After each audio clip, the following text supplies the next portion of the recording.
Welcome, everyone, to this edition of the Doorstep podcast. I'm your co-host, Senior Fellow at the Carnegie Council, Nick Gvosdev. And I'm Tatiana Serafin, also Senior Fellow here at Carnegie Council.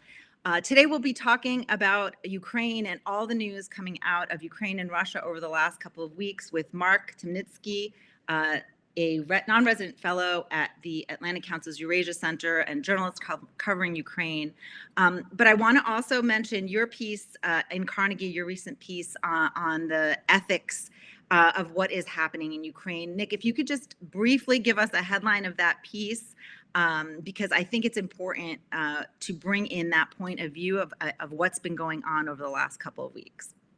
Well, policymakers are confronted with how do they end this war? How do they end the Russian invasion? And we've had two examples in recent weeks. One is, well, do we unofficially talk, American officials, former officials, unofficially talk to Russians, even though some of those Russians are under sanction? Is that an ethical step to do that, or should we not be talking? And similarly, if ending the war quickly means battlefield success for Ukraine, does this mean supplying weapons like cluster munitions, even though there are concerns with the damage these weapons cause, and particularly the legacy they leave for civilians? So we've had these two issues of dialoguing with Moscow, supplying cluster munitions to Ukraine, where people are lining up on both sides of the ethical fence, some saying the actions themselves are not ethical, and those that are saying we have to look at the intended impact of what these actions might bring. And if the impact is that they bring the invasion to a close, then we should not reject using them. So it's an ongoing debate within the administration and across the alliance over dialoguing and cluster munitions. And an ongoing debate within NATO and the news coming out of NATO and the instability in Russia, which we're going to talk about with Mark right now. Thanks so much for joining us today, Mark, on a momentous week, I think, for news coming out of Europe, coming out about the Ukraine-Russia war. And I want to really start off because I, for one, who follow this very closely, have been looking at headlines. And some of them say, positive, Ukraine is going to get the support it needs. And some of them say, no, Zelenskyy is upset and he's getting put down by the British, who say that they're not Amazon. And so I feel that our audience needs to step back, take a breath. And I know it's going to take a time to process everything that happened. And we still don't know what happened behind closed doors. But Nick and Mark, both of you, what are your initial impressions from what happened this week? Is there a case for optimism, or should we be more pessimistic? And I'm going to give our audience a little hint. I think we have two different viewpoints coming up. We'll start with maybe the positive outlook, Mark. Okay, well, first, thank you for having me. It's a pleasure to be here with you this morning. I think it's a little bit of a mixed situation. So starting with the positive, the NATO members decided that Ukraine no longer needs a membership action plan, and that's significant in that it eliminates some hurdles to try to become part of NATO. For those unfamiliar, the membership action plan would list different economic requirements, democratic requirements, reforms necessary for Ukraine to move forward. And it's often been seen as a document that's outdated and sometimes very time consuming and not very productive in terms of just, it's not very concrete, and people can come up with excuses about why it's not completed to its full potential. So the fact that that was eliminated gives Ukraine a supposed fast track to become part of NATO. NATO also created a council with Ukraine, and what that means is this defense council will meet with Ukrainian leadership more frequently. It invites Ukraine to more conversations with NATO that it may not necessarily have been involved in or privy to previously. So it's inviting Ukraine to the table. Of course, the large disappointment, as everyone is familiar with, is there was no invitation for Ukraine to join NATO, but I would say that that was perhaps expected. Prior to coming to the summit, President Volodymyr Zelenskyy met with Ukrainian Parliament Verkhovna Rada, where he gave an address. And one of the things he stated in his address to Parliament was that all Ukrainians know Ukraine can't currently join NATO because they're at war. And there's the clause in the NATO accession process that says that if a country has conflict or territorial disputes, etc., it won't be invited.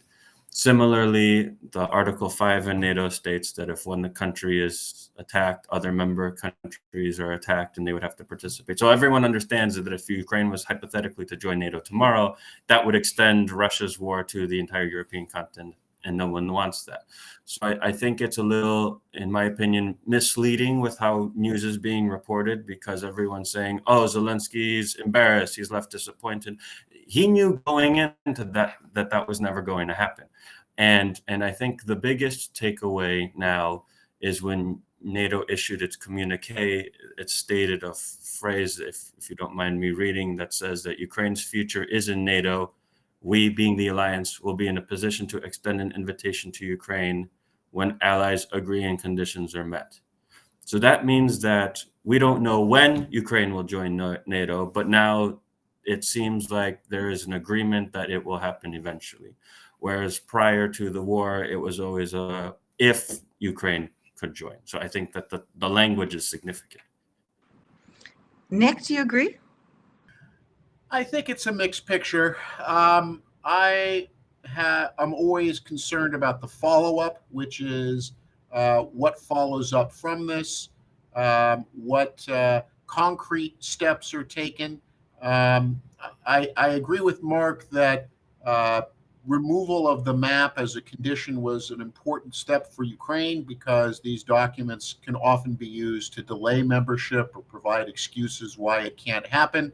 On the other hand, I'm always worried when you see a phrase, and Mark read it from the communique, when allies agree and conditions permit, because that actually opens up a lot of the eye of the beholder. Who determines when the conditions are met? What are those conditions? I think this gets at your point, Tatiana, about what's happened behind closed doors, what was said. We're already hearing and in a media environment where there's a lot of disinformation and misinformation about, well, were these meetings positive? Were they negative? Was President Zelenskyy told to tone it down because of domestic support in the West? We had this flap with the British defense minister, as you already alluded to, of you need to show more gratitude. There are issues at work there with the Ukraine NATO Council. On paper, it looks very good. The question will be, again, in the implementation. Is this going to be a serious forum? Because, of course, we had for many years the NATO-Russia Council, set up for very different purposes than the NATO-Ukraine Council, but one where a lot of talking happened, but not a lot of action. And I think that the fact that the G7 countries had to issue a statement afterwards about security assistance to Ukraine shows that there is some concern that the image, the optics coming out of Vilnius are not as good as can be expected. Certainly the Kremlin is spinning this as a setback for Ukraine, that, see, they didn't get in, the West doesn't want them, so on and so forth. And I think that, as Mark has been saying, it's important to put this in the proper perspective. And this, again, is why accurate reporting on what comes out of Vilnius is important, because the Twitter gossip channel has been really in a hyperdrive over the last several days of sources say, and I heard this, and I was told that. And of course, none of this is verifiable. So I think Mark's, in the end, even though he's probably maybe more optimistic than I am, being the natural pessimist, I think the mixed results are important, but looking also at behind the statements to what the actions are going to be. And speaking of the summit, let's be realistic here and recognize that it's happening in the backdrop of a continuing war in Ukraine, right? Over 500 days. I mean, the summer offensive was supposed to have big things happening. Mark, what is your feel for the progress or not of the war, and how that may have impacted what happened at the summit? Mm-hmm. I think while it may be very exciting and tempting to see Ukraine make huge advancements and gains, we have to remember that this is not a video game or a movie where if the main characters die, you can just restart the level and try a different outcome. Tens of thousands of people have died to date for Ukraine and Russia, and these are serious calculations because it's loss of life. So while it may be exciting to say, look at all this new territory Ukraine has acquired from Russia, while it's defending its country and reclaiming the Russian occupied territories, men and women have died during this process defending their country.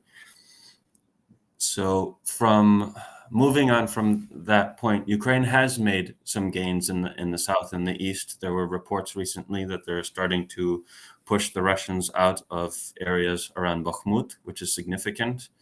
There are also some advancements in southern Ukraine. I think the most prominent one occurred last fall, as everyone is aware, that Ukraine liberated Kherson, which is just north of the Crimean Peninsula.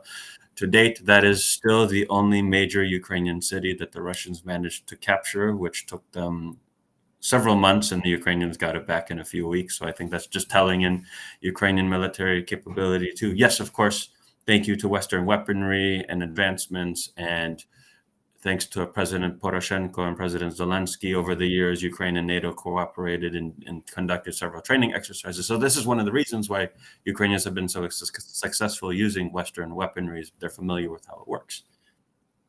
And I think it just takes time, is patience. We don't know what the generals are speaking on with President Zelenskyy about tactics, etc. A perfect example was everyone expected in the summer of last year that there was going to be a large offensive push in the south. And what happened? Ukraine protected Kharkiv and forced the Russians completely out of northern Ukraine. So there are deliberate things happening that the Ukrainian Ministry of Defense doesn't want us knowing.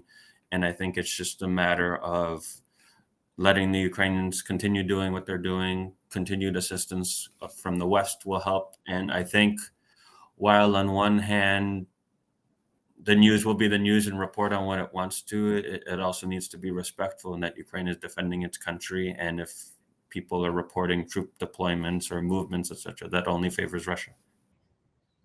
Yeah, I think your point there, and I know that the Ukrainian Ministry of Defense has made this point, and Ukrainian leaders. This is not a video game. This is not a movie, and I think linked to that is that Ukraine does not owe Twitter user Big Gun 54 a detailed exposition of what it plans to do in the military sphere. And that the timing of the counteroffensive has to be driven by strategic need, not by publicity. But in your reporting and in your sense, is there a sense that you're getting about the sustainability, the domestic sustainability in Western countries for support for Ukraine? There's always been this talk that at some point, the British, the Americans, the Germans, others will say, "Well, we've given enough, and it's time to move on." I mean, do you have any sense that, from what you're hearing, that there's a time limit, an expiration date on Western support for Ukraine? That Ukraine has to do something quickly, otherwise it risks losing the aid that it's getting from its Western partners. So I think there are two parts to that question. The first is my people have been fighting the Russians for 300 years for independence. So there will never be an idea about concessions being made to the Russians. So at least from the Ukrainian standpoint, that'll never happen. On the flip side, I think that there is a concern. So currently, we just discussed there was a piece out from the Brookings Institution that said that U.S. domestic support is very high. I've been seeing some other European sources that citizens in the United Kingdom and then throughout the Eurozone are supportive. I recently was on holiday in the Balkans in several countries, and you could still see Ukrainian flags waving everywhere. When my friends and I mentioned that we're Ukrainian, people were very supportive. And that's important, right? Because as that support continues, Ukraine will continue to get weapons. I think the concern that occurs is several Western countries, we are democracies, we have elections, there are transitions of power always. In the United States, for example, there's a presidential election, and then several senators and congressmen and women as representatives will be either reelected or replaced. And I think that is important to see, because you never know who the new administration could be or how Congress will vote, or et cetera. So I think as Ukraine has its support now, it has to make as much advancements as it can. But again, these are human lives at risk. It's Ukrainians are not going to just, I'm concerned about what President Biden's contingent thinks, so I'm going to do, attack this city or protect this city, etc. They have to do what's best for them still. I wonder, because I thought it was a big deal to see tanks rolling up in Moscow with Prigozhin's revolt, or perhaps revolt is too strong a word, attempt to make a statement. Let's put it that way. But what effect has that had, and perhaps positive effect on Western countries and populations seeing these tanks in Russia and seeing this upheaval, in thinking that perhaps Russia, even if you were on the fence, there's something going on there that we need to look at and be really concerned about, more than just the war in Ukraine. And I kind of want to marry that, because this is also happening in the last few weeks, and it's all coming together. And I wonder what effect that instability is having, both on the ground in Ukraine and, in terms of popular sentiment, in seeing Russia as somehow now unstable, whereas maybe 2 years ago, I often mention this, my students were asking me where the nuclear bunkers were in New York City. They're not asking me that anymore, right? Maybe we are not viewing Russia as strong anymore. I mean, what are some of your thoughts? Is that to me? Yes, Mark. I just wanted to clarify. Okay. So I think it's very telling, right? Before the war began, there was a general belief and understanding that Russia had the second strongest military in the entire world. In the last 18 months, we've seen that Russia has the second strongest military in Ukraine. And the Ukrainians have done very well, right? I mean, remember the headlines when the war started last February? It was Ukraine will fall in several days. The Russians are approaching Kyiv. There were leaked documents from Russia's Ministry of Defense that it thought that it would take Kyiv in, I think, 3 days, and the entire country in 15 days, something like that. It's been going on for a year and a half, and they still haven't gotten to Kyiv. And if anything, they've pushed Russians out. So I think that's just not just Western weaponry, but Ukrainian resilience against the Russian military. And I still to this day don't understand that, despite all the advancements that Ukrainians have made in defending themselves, that there are still people who think that they will lose this war. And I think one of the big examples, I personally am of the belief, I don't think that the Wagner coup was staged. I think that it actually occurred as it did.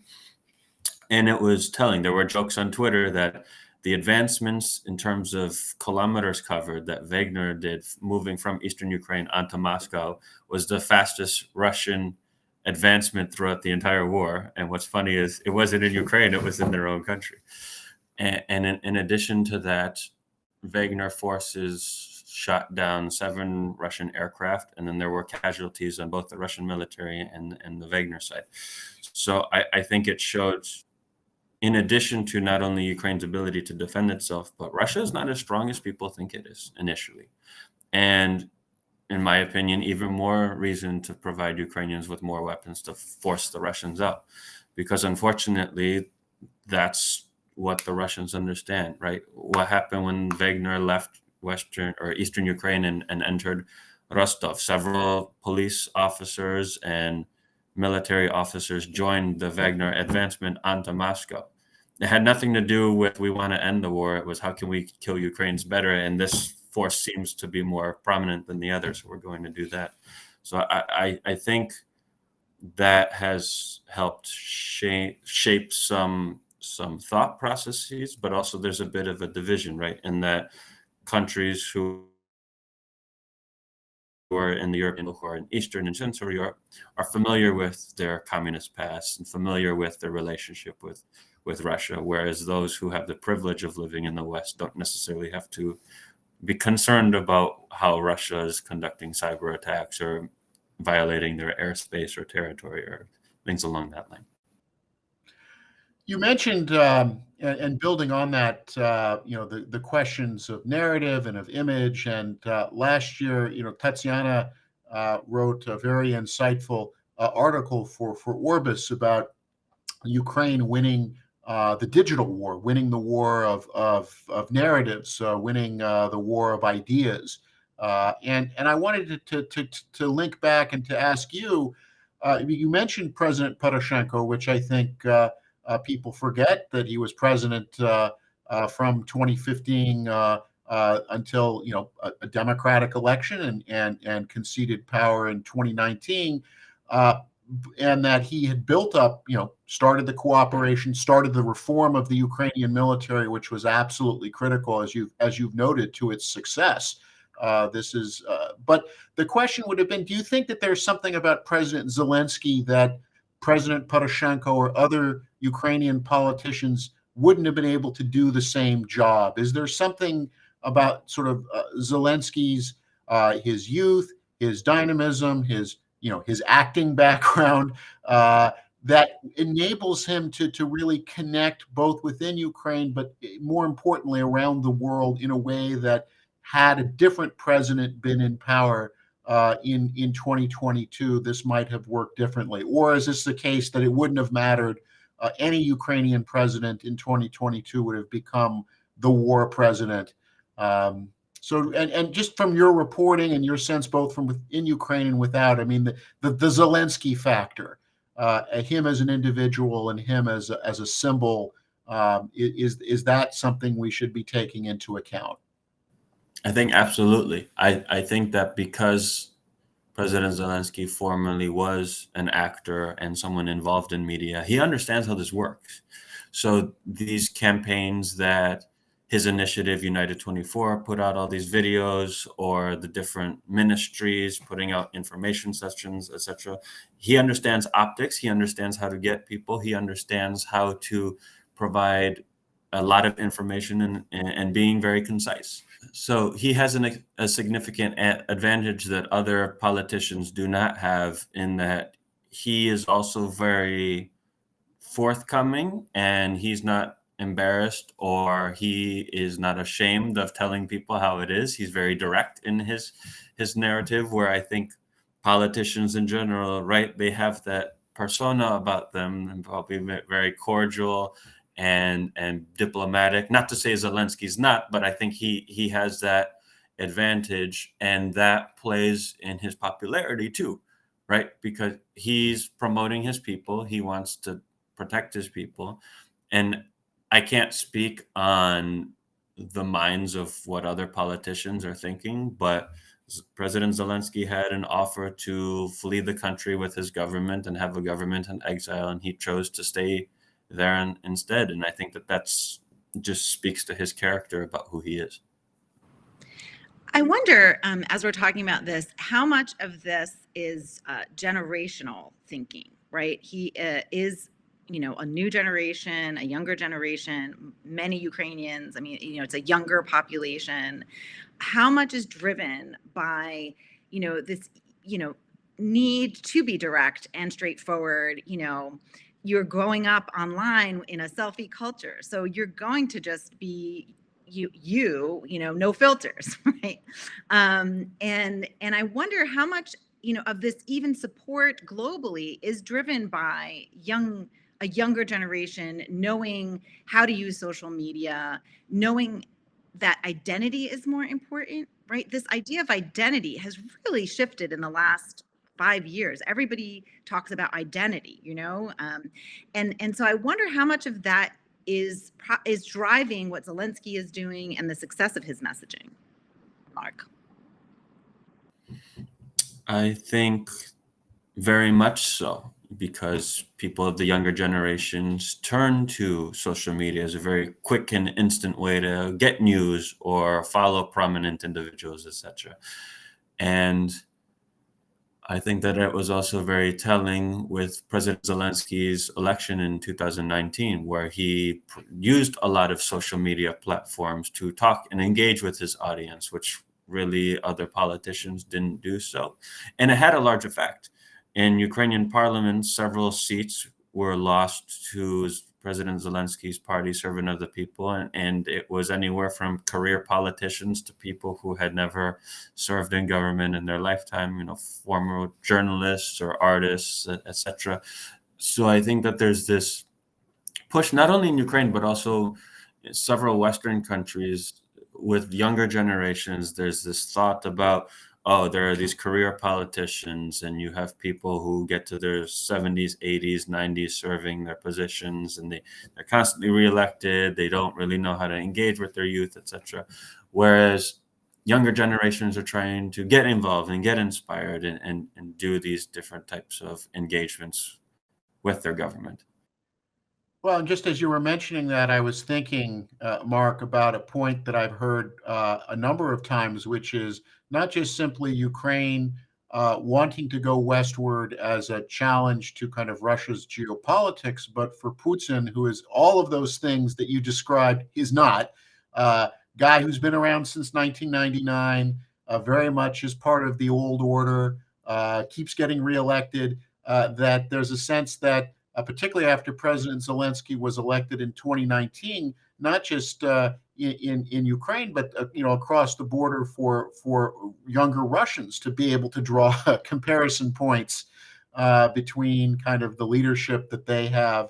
Now, that may not manifest itself perhaps in a large enough anti-war movement, or as we've seen, sort of a quiescence inside of Russia to what's going on. But certainly, I think there was a perception that Zelenskyy, not just for Ukraine, but really for, and then perhaps for Belarus as well, with would Svetlana Tikhanovskaya have the following if Zelenskyy in some ways wasn't showing the path forward of a truly post-Soviet leadership, that possibility, and really what this says, and I think maybe raises the question that when as you said, Ukraine is likely to, I think everyone hopes, and some indicators will prevail. And then what happens the day after? And Tatiana, your point about, instability inside of Russia with an ossified political system, and then with first in Ukraine, then if there's political change in Belarus,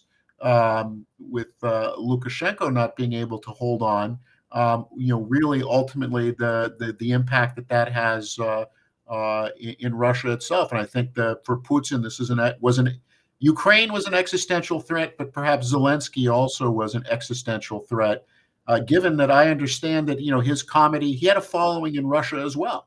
That people, Sluga Naroda was being watched on Russian social media and YouTube style channels as much as it was being watched in Ukraine. So I think you see where Putin would see it's a double threat. Ukraine moving westward, and then Zelenskyy as a threat to him and his system. So I just when you were talking about, I just couldn't help but think about that, and I think that's maybe something in the West we have not fully appreciated, the Zelenskyy factor as Zelenskyy, not just for what this means for Ukraine, really being able to achieve its Euro-Atlantic destiny, but what it may have for what we are still calling the post-Soviet space, a term we should probably retire, but have never really replaced up to this point. But I want to riff off that, Nick, and ask you, Mark, because you have so many contacts within Ukraine and Europe, and maybe too, you, Nick, comment on this. You say maybe we should retire that phrase, post-Soviet space, but Mark, you made a comment that Ukrainians, Romanians, right, Poles remember very closely the Soviet past and have Russia breathing down their necks in a way that the West or the US doesn't. And I'm just going to say, I have a lot of friends traveling to Europe. They are not concerned that there's a war 200 miles down the road. They are sailing away in Greece. I'm struck by the complacency that has seemed in the public sphere. So yes, maybe we have Brookings and Pew with, high support levels, but there also seems to be a little bit of a complacency happening where people have forgotten that to your point, Mark, people are dying, right? I think we just had another bomb in Kiev, right? Like in Kiev, in the capital, right? But from Russia. So I what is going on with that, and how can we, can the messaging that Zelenskyy has that we've been talking about really overcome what I'm going to call complacency? And Nick, maybe Mark, you can comment on that, and Nick, maybe you can comment on what are the ethical implications of collective Western complacency, because I think that this is kind of a bigger issue that maybe needs to be addressed as we go forward. I personally am not concerned about war fatigue because I think that the way in which Ukraine has received millions of dollars in aid from people such as ourselves and actors, actresses all over the world. This is not right. This is not just a Western involvement. Yes, primarily countries from the West are giving weapons, but countries from Latin America and Africa and Asia are providing medical assistance, humanitarian aid, financial aid. All of this is important. Any form of aid is significant. And I think that in my lifetime, at least, this is the first war or conflict where the entire world more or less is united behind one country and one cause. And it's to see the success of Ukraine defeating Russia and protecting itself. So I think from the voter standpoint and the individual standpoint, that will never go away, which is fantastic. The thing that is a concern is electing officials so that support continues, because ultimately those elected officials and policymakers make those decisions about what kind of aid is sent, etc. Of course, we can do as much as we can through humanitarian organizations, but it's the weapons aspect that the governments control. Tatiana, when you were asking your question and noting that people are on taking vacations to Europe, but war is happening in Europe, but it's not going to impact my travel plans. I think this is an outgrowth of something we saw in the U.S. over the last 20 years, what I would call the thank you for your service moment, which is that after 9/11, there was a sense that the volunteer military would go in, they would do these tasks, but the rest of us were told, go on with your lives, go shopping. And there was that whole thank you for your service. And I think right now, Ukraine, in a way, as a country, it's a thank you for your service. You're holding the line. You're defending the Euro-Atlantic community. Thank you for your service. Now, the ethical question, I think, and Mark, this gets to your point about elections, which I think is going to be critical, is it's not just simply the aid today to push back Russia. It's the question in the end also that of the debt that will be owed Ukraine for reconstruction. And that the United States and Europe, it's not just simply providing weapons systems, but it's also going to be to provide the assistance to reconstruct and better integrate Ukraine economically into the Euro-Atlantic world. And I think that's going to, Tatiana, that's going to be the ethical question down the line. Will that thank you for your service be recognized by politicians in 2026 or 2027 voting for the necessary aid and trade packages, or will it be thank you for your service, now we've moved on to something else? And you can see where my pessimism comes in that regard.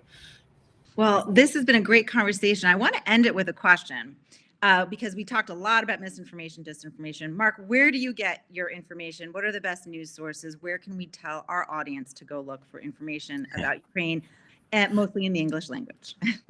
Well, of course, Carnegie is a great place to get information on sources. And as a non-resident fellow of the Atlantic Council, I really love the content that our fellows and staff and outside contributors provide. So those are some great sources. Kyiv Post in Ukraine, English language news source. Kyiv Independent, another great English language news source coming out of Ukraine. BBC, The Guardian, CNN, there a lot of international places, France 24, the list goes on. And I think while Twitter is still around, it's a great place to still get information from prominent individuals who are covering the war and very quick. And a big thank you to the listeners for the support that they've been giving Ukraine over the last year and a half. Thank you so much for your time today, Mark. Yeah, thank you for having me. It's a pleasure.